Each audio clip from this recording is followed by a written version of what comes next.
దీంట్లో వచ్చేసరికి మొత్తం 3 సర్వే సంస్థలకు సంబంధించి ఎగ్జిట్ పోల్స్ చూద్దాము. జన్మత్ పోల్స్ ఇక్కడ టీడీపీ, జనసేన, బీజేపీ చూసుకుంటే అసెంబ్లీలో 49 నుండి 51 సీట్లు, పార్లమెంట్లో 3 నుండి 4 సీట్లు. అదే వైసీపీ అసెంబ్లీలో 119 నుండి 122 సీట్లు, పార్లమెంట్లో 19 నుండి 20 సీట్లు. తర్వాత వచ్చేసరికి political critic TDP, Janasena, BJP పార్టీకి వచ్చేసరికి అసెంబ్లీ 54, పార్లమెంటు 6.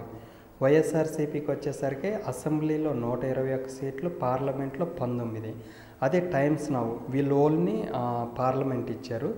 టీడీపీ, జనసేన కూటమి వచ్చేసరికి 3 నుండి 4, వైసీపీ పార్లమెంట్లో 21 నుండి 22 సీట్లు అనమాట. సో ఈ 3 సర్వే సంస్థల్లో చూసుకుంటే ఎంపీలు కానీ ఎమ్మెల్యేల ప్రకారం చూసుకుంటే వైఎస్ఆర్సీపీ మళ్ళీ అధికారంలోకి వచ్చిందని ఇచ్చాడు అనమాట.